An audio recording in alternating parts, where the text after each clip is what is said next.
The sky over the ancient city of Uruk turned black. The earth cracked open, swallowing hundreds of men in a single instant. A divine beast, the Bull of Heaven, had been unleashed to wipe humanity off the map. But this apocalypse didn't start with a declaration of war or an ancient curse. It started with a simple conversation.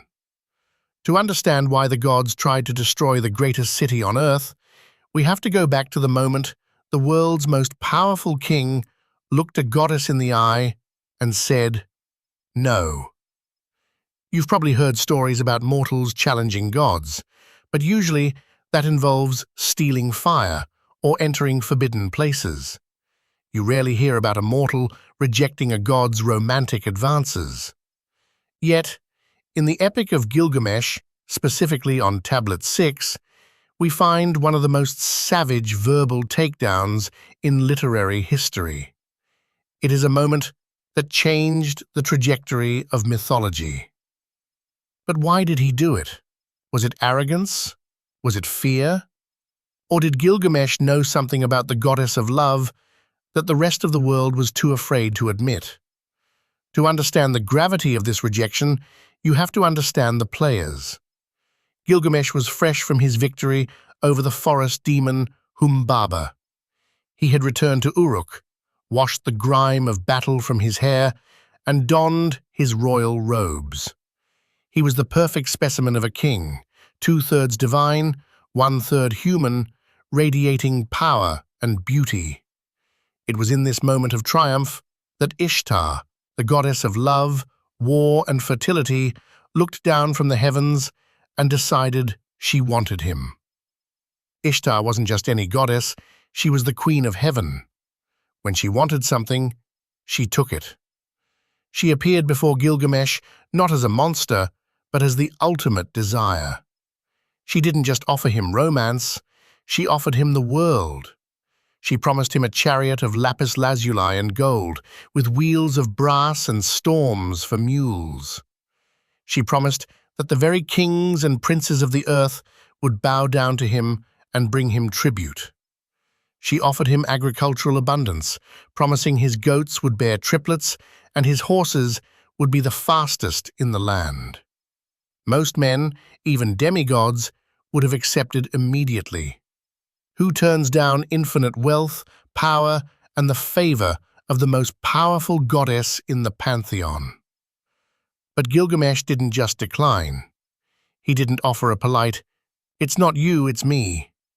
Instead, he launched into a tirade that exposed the dark truth about Ishtar's love. He knew that her affection was a trap, and he had the receipts to prove it. Gilgamesh looked at the goddess, offering him the world, and essentially asked, "What would I even do with you?"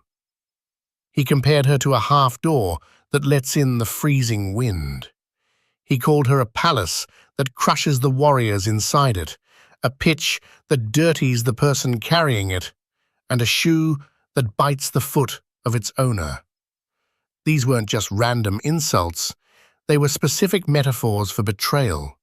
He was telling her that everything she touches, she eventually destroys. She was unreliable, dangerous, and fickle. Then Gilgamesh got personal. He began to list her ex-lovers, reciting a litany of tragedies that Ishtar had left in her wake. This is the core reason for his rejection. He knew history. He started with Tammuz, the lover of her youth. Ishtar had loved him, yet she ordained that he would spend half of every year weeping in the underworld. She broke him. Gilgamesh continued down the list, his voice rising with the injustice of it all. He reminded her of the roller bird. Ishtar loved the bird for his beautiful colors, but then she struck him and broke his wing. Now he sits in the woods, crying out, "My wing! My wing!" She loved the lion, perfect in his strength, yet she dug 7 pits for him to fall into. She loved the stallion, eager for the gallop, but she decreed the whip, the spur, and the thong for him, forcing him to run until his heart burst, and muddying the water he tried to drink. But wait, because the list gets even stranger. Gilgamesh brought up the shepherd. This man baked cakes for Ishtar every day and slaughtered his best sheep for her pleasure. And how did she repay this devotion? She struck him with her staff and turned him into a wolf. The very dogs that once obeyed him tore into his flesh, and his own shepherd boys chased him away. It was a complete inversion of his life. The protector became the hunted. Finally, Gilgamesh threw the fate of Ishulanu in her face. Ishulanu was her father's gardener, a man who brought her baskets of dates and kept her table bright. Ishtar coveted him, but when she propositioned him, he refused, asking what she could possibly offer him that was better than what he had. Enraged by his rejection, she turned him into a dwarf, or a toad, the translation varies, and trapped him in the middle of his own garden, unable to move up or down. Gilgamesh ended his speech with a terrifying realization. If you love me, you will treat me just like them. This was the crux of the rejection. Gilgamesh realized that Ishtar's love was consumptive. It wasn't a partnership, it was a cycle of use and disposal. By rejecting her, he was attempting to break a cycle of divine abuse that had plagued mortals and animals alike. He chose his humanity and his freedom over divine subjugation. You might think the story ends with Gilgamesh's savage verbal takedown of the goddess, a mic-drop moment for the ages. But what happened next wasn't just a temper tantrum, it was a cosmic crisis that nearly ended the world. Because you don't just humiliate the Queen of Heaven and walk away unscathed. Ishtar was furious. She didn't weep, she ascended straight to the heavens to confront her father, Anu, the sky god. She demanded he give her the bull of heaven to destroy Gilgamesh. When Anu hesitated, pointing out that the bull would cause 7 years of famine on earth, Ishtar played her trump card. She threatened to smash the doors of the underworld. She screamed that she would bring the dead up to eat the living, and that the dead would outnumber the living. It was the first threat of a zombie apocalypse in recorded literature. Faced with the destruction of the natural order, Anu caved. He gave her the bull of heaven. Ishtar led the beast down to Uruk. When the bull landed, its first snort opened a pit in the earth that swallowed 100 men. Its second snort swallowed 200 more. This is crucial to understand. Gilgamesh's rejection of Ishtar didn't just put him in danger, it put his entire city, his entire civilization, at risk. The price of his integrity was the safety of his people. But Gilgamesh wasn't alone. He had Enkidu, his wild brother, his equal. Together, they did the impossible. They fought the divine beast. In a scene of pure adrenaline, Enkidu seized the bull by the horns, and Gilgamesh drove his sword into the beast's neck, killing it. They had defeated the god's punishment. They cut out its heart and offered it to the sun god Shamash. Ishtar ascended the walls of Uruk, wailing over the corpse of the bull, cursing Gilgamesh. And then Enkidu did something unthinkable. Hearing Ishtar's curses, he tore the right leg off the bull of heaven and threw it in her face. He shouted that if he could get his hands on her, he would do the same to her and drape the bull's guts over her arms. It was the ultimate act of hubris. It was a mortal man physically threatening a goddess, treating her with absolute contempt. This moment of victory, however, was the beginning of the end. The rejection of Ishtar had consequences that sword skills couldn't fix. The gods held a council that very night.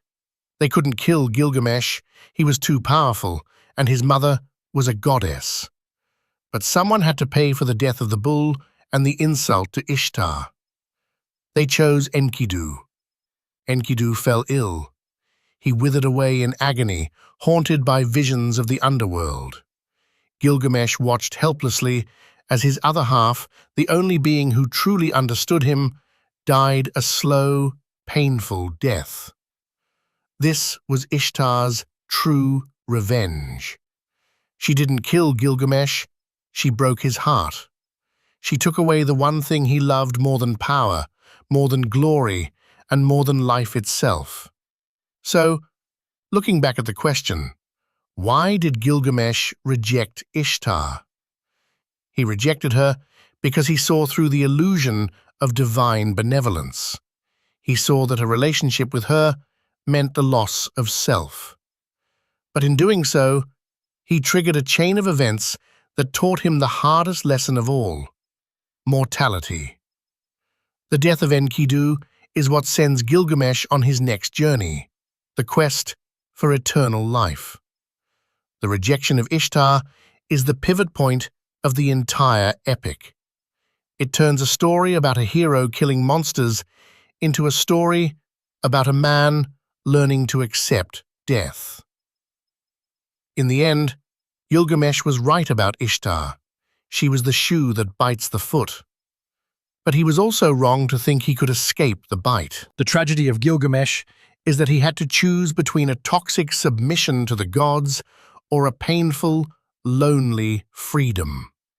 He chose freedom, and he paid the price in grief. It makes you wonder about the nature of power and integrity in the ancient world. Gilgamesh stood his ground against a toxic deity, but the price was the life of the only person he ever truly loved. So, here is the question I want to leave you with today.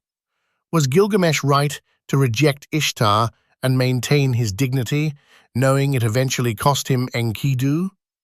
Or should a king swallow his pride and accept a toxic alliance to protect the ones he loves? Let me know your verdict in the comments below.